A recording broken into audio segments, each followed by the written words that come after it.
Thanks, y'all.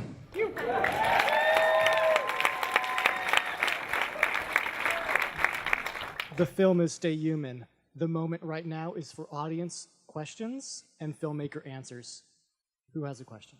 Thank you so much for sharing your message and your talents with all of us. What are the distribution plans so we can share this with other people? She asked, what are the distribution plans for the film? It's going to be doing film festivals throughout this year, and in November we're starting a tour. So I'm going out with the film. I'm doing an acoustic set after every night, doing a Q&A like tonight. And so we're going to be showing the film again here in the Bay Area on November 17th at the Norse Theater in San Francisco. So tell your friends about that. Tell them to come out. And then in the new year, in January, it'll be available on all the streaming platforms. And we have an album that's coming out with the film too. So it'll be, iTunes and, Netflix, Amazon, all those places. So yeah, check it out.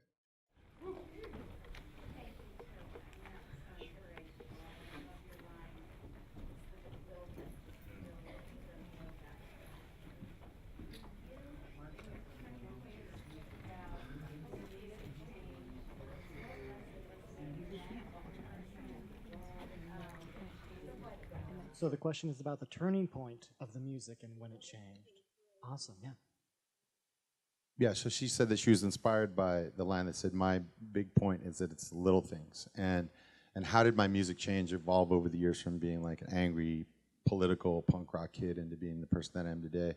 And it wasn't really like specifically one thing in my life that changed, but it's just been a growth process of as I look at the things that are inside of myself, and as I have other relationships and travel around the world and meet different people, I learn about myself. And the thing that I've learned is that it is really the little things in life. A lot of times we focus on like these big capital letter P political things, but really for the quality of people's lives, it really comes down to like, can Robin be there after this hurricane just to hold a woman's hand while she's giving birth? But there are so many things that have to go into just getting her to that place. But I really believe that music can be one of the healing forces. And right now, with everything that we have in the world, one of the things that I've learned as somebody who battles depression and anxiety is that if I can change my thoughts, I can change my feelings. I can change my thoughts, I can change my feelings.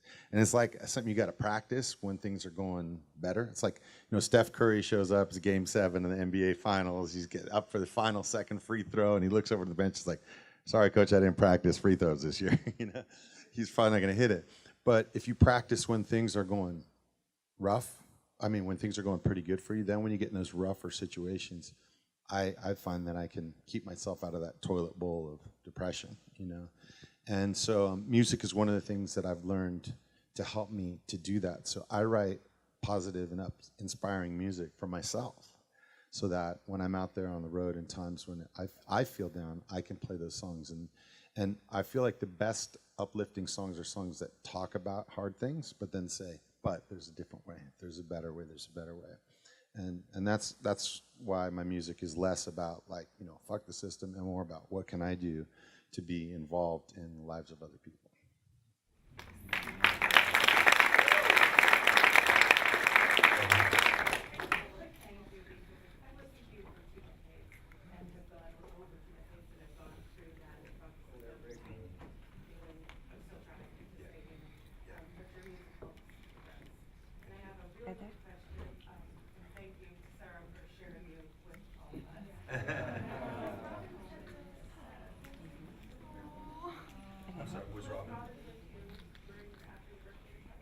Oh, she asked if Robin Lim, who's the midwife in the film, was with us after the birth of our child. She was by FaceTime. and I was texting her, like, "Okay, Robin, the contractions are 5 minutes apart." And she's like, "Okay, good, you guys are on the right path." And meanwhile, Sarah is like, the whole pregnancy, she's so tough. Like, she'd be like, she had morning, noon, and night sickness, like most of the pregnancy. But we'd be walking on the street, she'd go, "Baby, I feel like I'm kind of..." And I go, "Are you okay? You okay?" He goes, "No, shit, we got stuff to do. Come on, fuck, we gotta go. Let's go." baby, okay, okay. She's like, no. so she, the day she went into labor, I was like, are you okay? You all right? You know, I see the contractions are coming. I got this like app. I'm counting the minutes between contractions, and so I was like, no, let's get my nails done. So she's sitting there having her nails done, and the person doing it was like, are you okay? And she's like, oh, it's just a contraction. You know. We walked into the hospital and they're like, oh, you're 7 centimeters already. Let's go in and do this. So Robin is a super force like Sarah. She's a superwoman like that. And so, yes, she's been there by FaceTime, you know, when we're having challenges breastfeeding, or when we're up in the middle of the night, you know, or when something crazy is happening in the world. And she's been in, most recently, there was a big, very little reported because of the whole Kavanaugh thing. There was a huge earthquake and tsunami in Sulawesi, and she's there at the moment, taking care of families, bringing their babies into the world right now. Hey, yeah, so I noticed that, can you hear me? Yeah.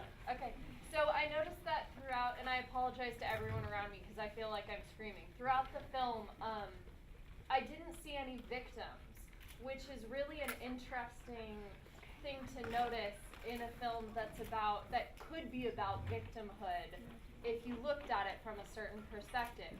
Is that about how you look at things, or do you think that's a reflection of how all of the people you profiled are looking at the world?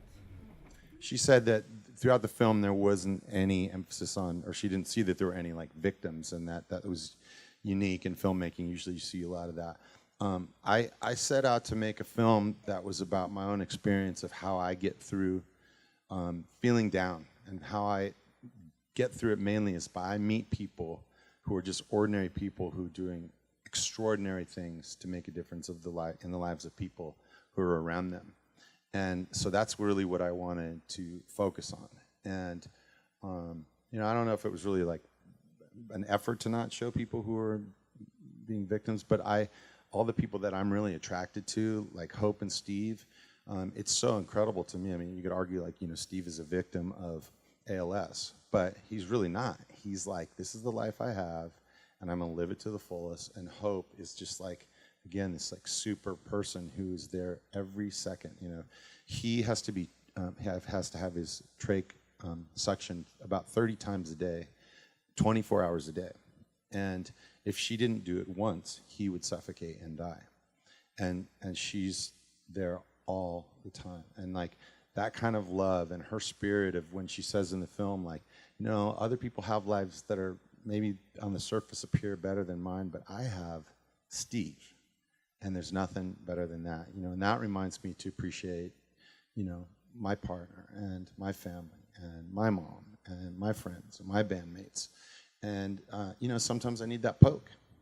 And that's, I guess that's why I wanted to highlight these kinds of stories.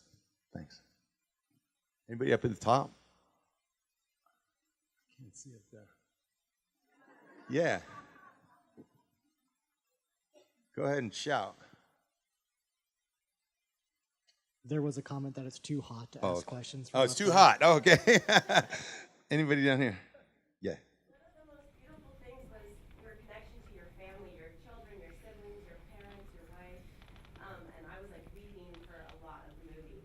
How do you stay so grounded though, when you're actually making real change in the world? You're doing this incredible vision for changing humanity, and yet you're making the time to call your mom and to check in on your family and connect deeply with, you know, the everyday man. How do you balance all that? She said she was really moved by my connection to my family and friends, and how do I stay grounded, and how do I find the time to stay connected to them all while I'm traveling all around the world, I guess, and doing other stuff. And it's challenging. It's not easy, and it's something that I have to focus on. And most of the time, I feel like I'm not connecting enough, you know. But my mom, when a few years ago, she said to me, I asked her, why did you adopt me? And she said that she believed that every child deserved to go to sleep and wake up in the same bed for their entire childhood. And that her job was to give all of us wings. And I was like, what is, you know, I didn't know what that meant really. And then she's like, what it means is like I would help you learn how to do basic things like take care of your laundry and cook and do your homework. And then she expected us to do it for ourselves so that when we got out of the house that we would be able to fly and our minds could be free to explore other bigger things, you know, spiritual things or entrepreneurial things or artistic things or love and relationships. And so I guess the long answer is that even though I don't, you know, I can't always be there, I still carry those things with me, and I still, and I try then to put those things into my music and film and whatever else, all those lessons that I've learned, and thank God for FaceTime. I hate to be a wet blanket, but this will be the most unfortunate moment in a Q&A, the last question moment. Okay. Last question. So I'm adopted like you are, and I found my birth family, and my adopted family was amazing. So kudos to your mom. I think parents who adopt are just amazing people. But you had a picture of your birth father. Did you find your birth parents, and how was the experience for you, and how did that change you as a person? She said that she was adopted and that she had found her birth parents, and she asked if I had. And before I get into this, I just want to say hi to my mom. Can you stand up, Mom, so everybody can see you?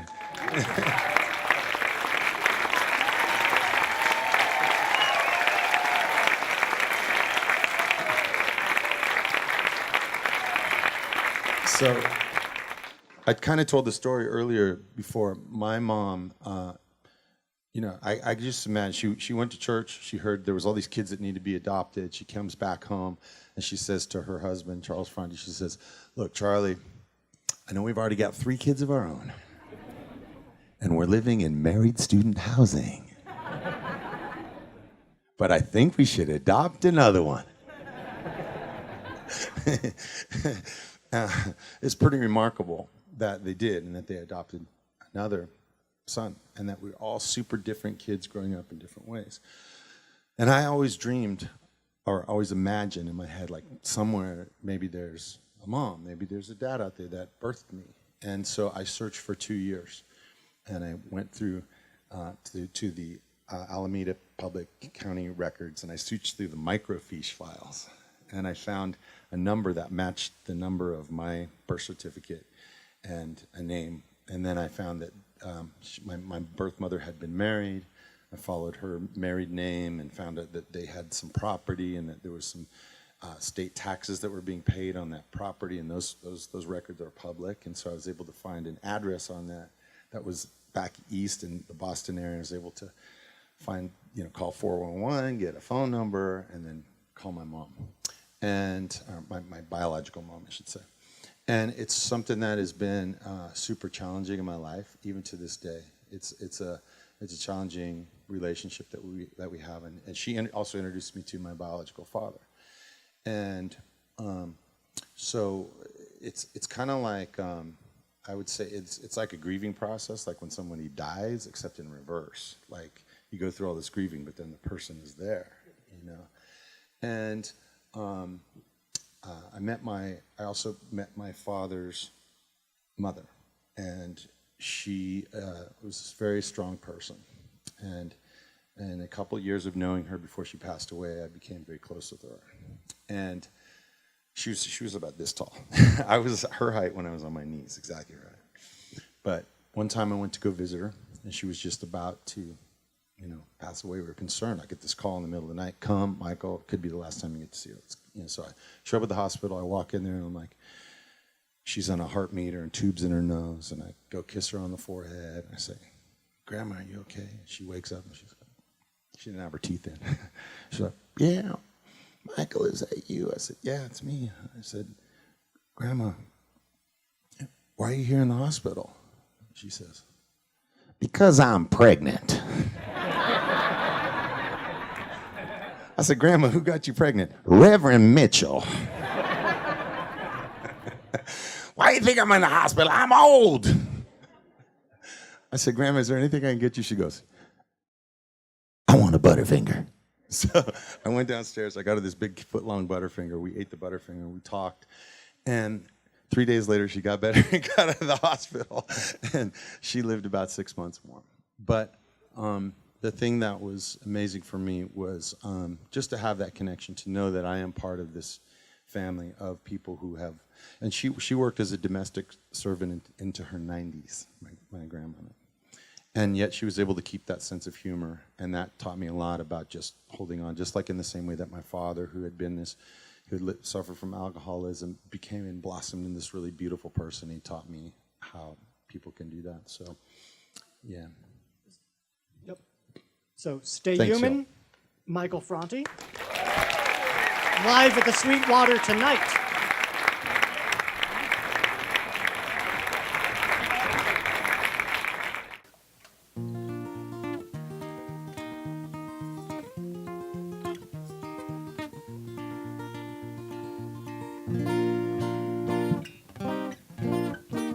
So this over here is Jay Bowman, the guitarist from Spearhead.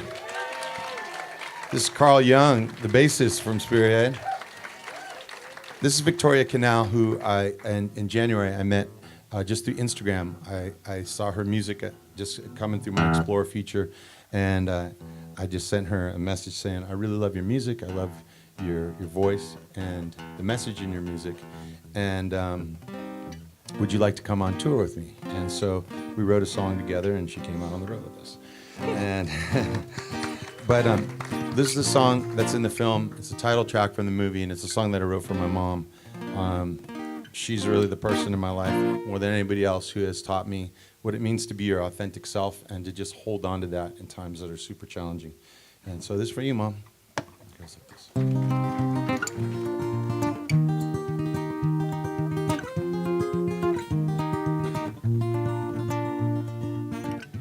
I remember when I was just a boy, Mama said this world is not always a paradise. There are things will try to take away your pride. Sometimes, you know, to show your love, you've got to fight. And she said to never run away. You got to stand up tall and look him in the eye. I will survive another day, and I will hold on to your light until the day I die. So don't you give up on me, and I won't give up on you. And do you have faith in me? 'Cause you know that I still believe in what we've got. One love, one life, throw your hands up high. 'Cause all I'm trying to do is stay human with you.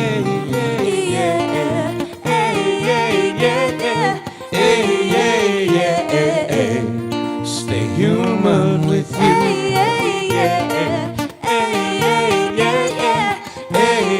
All I'm trying to do is stay human with you. I remember when I became a man, along the road of understanding what it's all about.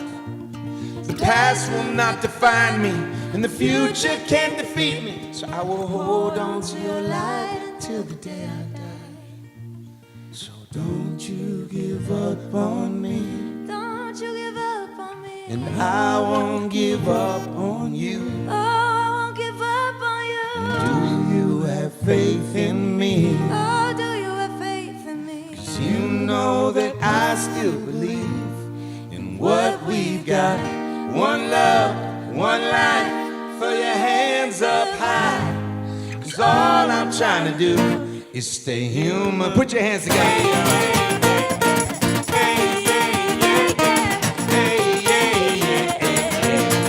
Stay human with me.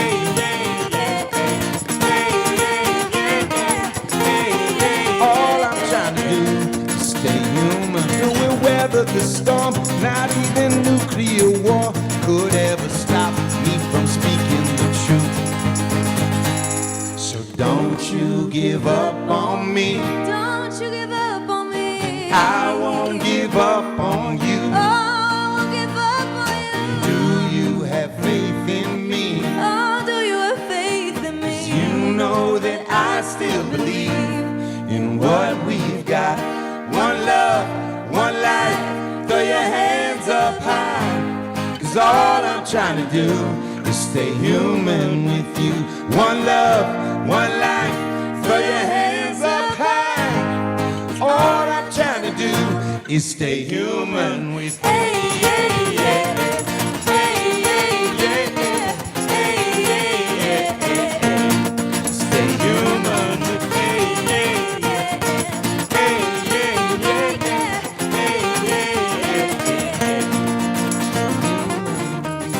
I remember when I became a man along the road of understanding what it's all about. The past will not define me, and the future can't defeat me. So I will hold on to your light until the day I die. So don't you give up on me. Don't you give up on me. And I won't give up on you. Oh, I won't give up on you. Do you have faith in me? Do you have faith in me? You know that I still believe I still believe what we've got. One love, one life, throw your hands up high. 'Cause all I'm trying to do is stay human with you. Thanks, y'all. Love you, Mom. Give it up for Jay, Victoria Canal, Carl Young. We'll see you over at the Sweetwater. And tell your friends, please tell your friends about November 17th at the North Theater in San Francisco. Thank you.